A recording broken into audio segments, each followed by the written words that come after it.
नमस्कार, राधे राधे। आजकेर अनुष्ठाने जिनी श्याम तिनी किन्तु श्यामा, एकई अंगे दुटी नाम, एकटी राधा एकटी श्याम। ताई राधा श्यामेर कथा बोलबो, प्रकृति और पुरुष। आमादेर किन्तु राधा मा किन्तु कृष्ण, अनेकेई जानेन ना। आमरा राधा मायेर चरणे तुलसी दितेई पारी, तुलसी माला परातेई पारी, अनेके जानेन ना। आमादेर जन्माष्टमी कृष्ण पुजो हये गेल, 15 दिन बादेई हय राधा अष्टमी। राधा अष्टमीते किभाबे आमरा पालनीटा करब। अनेकेर बाड़ीते राधा कृष्ण आछे, राधा गोविंद आछे, बा मा लक्ष्मीकेও राधा रूपे पुजो करा हय। सेई जायगाय बोलबो, आपनारा जेभाबे जन्माष्टमीर पुजो करेछेन সেইভাবেই কিন্তু রাধার পুজো করবেন। কিন্তু রাধার পুজো করতে গিয়ে কিন্তু কৃষ্ণের পুজোটা যে করবো না তা নয়, রাধা কৃষ্ণ দুজনকেই করতে হবে। আর দুজনকার মনন চিন্তন, যেটা মেলবন্ধন, রাধা কৃষ্ণ বললাম না, একই অঙ্গে দুটি নাম, একটি রাধা একটি শ্যাম। যিনি শ্যাম তিনি শ্যামা, তিনি রাধা। রাধা অষ্টমীর দিন সকাল থেকে যেমন জন্মাষ্টমীতে আপনারা ভোরবেলা শ্রীকৃষ্ণকে গোপালকে মাখন মিজরি দিয়েছিলেন, রাধা মাকেও সেরকম দিতে হবে।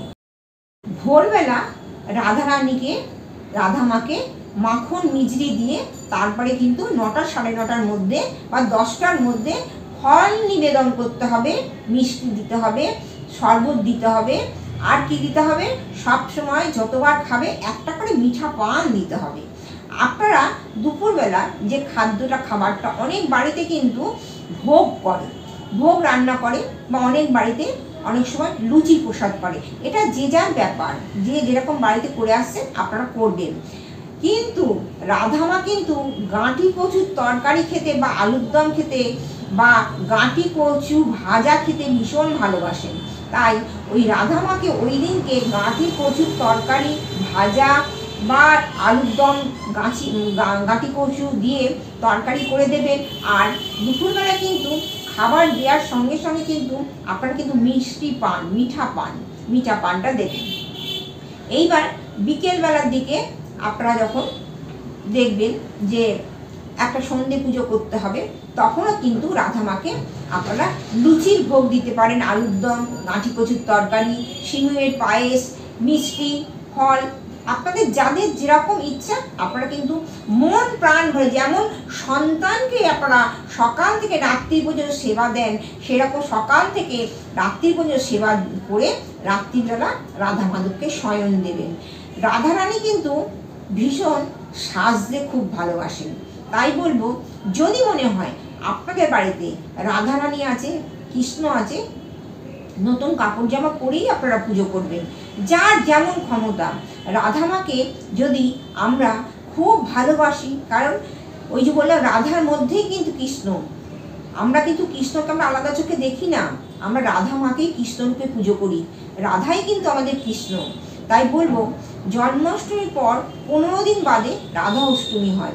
সেই রাধা অষ্টমীটাকে আপনারা সন্তানদের মঙ্গল কামনার্থের জন্য, যেটা বলি সন্তান ভালোভাবে থাকবে, দুধে ভাতে থাকবে, সন্তানের যাতে মঙ্গলময় হয়, আমরা কাকে বলবো? আমাদের আরাধ্য দেবতা রাধা মাকে। আপনাদের মনের যা যা বাসনা আছে আপনারা নিশ্চয়ই আপনারা বলবেন। রাধা মায়ের পুজো করতে গেলে যেটা বলবো, আলপনা দেবেন, ঘট পাতবেন, যেমন করে লক্ষ্মীর ঘট পাতেন, ঠাকুরকে সাজাবেন, শৃঙ্গার করবেন, চন্দন অতি অবশ্যই রাধামাকে, কৃষ্ণকে যেরকম চন্দন দেন, রাধামাকে কিন্তু ঠিক চন্দনের তিলক করে দেবেন। তাতেও কিন্তু কাজ আছে, উপকার। এগুলো তো জানে না যারা, ভক্তদের জানানো। দর্শক ভক্তরা কিন্তু জানতে চায় যে পুজো অর্চনাটা কিভাবে করব।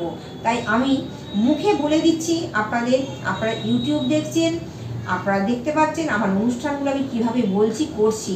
কারণ আসন্ন দিন আমরা সব রকম ছেড়ে পুজোয় রত থাকবো, এই মনন চিন্তন আমাদের আনতেই হবে। কেন আনতে হবে?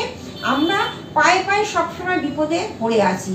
এই বিপদ মুক্ত করতে 12 মাসে যে 13 পার্বণ আছে, আমাদের ঠাকুর রামকৃষ্ণ একদিন কল্পতরু, মা শারদা মা 365 তিনি কল্পতরু। কারণ যিনি রামকৃষ্ণ, ঠাকুর রামকৃষ্ণ, শারদা মা, আমাদের কৃষ্ণ রাধা মা, আর রাম আর সীতা, যেটা বলছি এরা কি যুগে যুগে অবতার হয়ে এসেছে। রামের পুজো না করে আমরা কিন্তু কৃষ্ণের পুজো করতে পারবো না, কৃষ্ণের পুজো না করে গোপাল পুজো করতে পারবো না, তাই তো? কিন্তু আমাদের স্টেপ বাই স্টেপ পুজো করতে হবে। যেরকম রামের পুজো করতে হবে, কৃষ্ণের পুজো করতে হবে, গোপালের পুজো করতে হবে, শারদা মায়ের পুজো করতে হবে, রাধা মায়ের পুজো করতে হবে, সীতা মায়ের পুজো করতে হবে। তাই এই রাধা অষ্টমীটাকে আমরা সাধিকারা যা করি, এতগুলো আত্মাকে মনন চিন্তন নিয়ে একটি আত্মা করে আমরা রাধা মায়ের কৃষ্ণ রূপ দিয়ে রাধাকে আমরা বিভিন্নভাবে সাজিয়ে আমরা শৃঙ্গার করে নতুন জামা কাপড় পরিয়ে ঘট পেতে আমরা পুজো অর্চনা করব, আরতি করব, যে যেরকম পারবেন করবেন। আর অনেকে তো হোম করতে পারেন না, তাই বলবো যদি মনে করেন যে না মা বলছেন যখন ইউটিউবে আমরা দেখছি, মায়ের কাছে গিয়ে একটা রাধা মায়ের হোম করে আসবো। রাধা মায়ের হোম করলে বাড়িতে আনন্দের উচ্ছ্বাস, অর্থকষ্ট একদমই থাকে না, গ্রহ দোষ পর্যন্ত কেটে যায়। কারণ আমরা বললাম কি, পৃথিবীতে আরাধ্য দেবতা কিন্তু আমাদের স্বয়ং শ্রীকৃষ্ণ। সেই রাধা মাই কিন্তু শ্রীকৃষ্ণ রূপে এসে আমাদের কিন্তু কলকি অবতার হয়ে এসে গণেশকে নিয়ে এসে পৃথিবীকে উদ্ধার করবে। কারণ আমরা অনেক বিপদের সম্মুখীন হয়ে আছি। তাই রাধা অষ্টমী খুব ভালো করে পুজো অর্চনা করবেন। আর মিঠা পান, গাঁটি কচুর তরকারি দিতে ভুলবেন না। আজকের মতো অনুষ্ঠান শেষ করছি। জয় মা রাধা, জয় রাধারানীর জয়, জয় গোবিন্দের জয়, শ্রীকৃষ্ণ রাধারানীর জয়, জয় রাধা।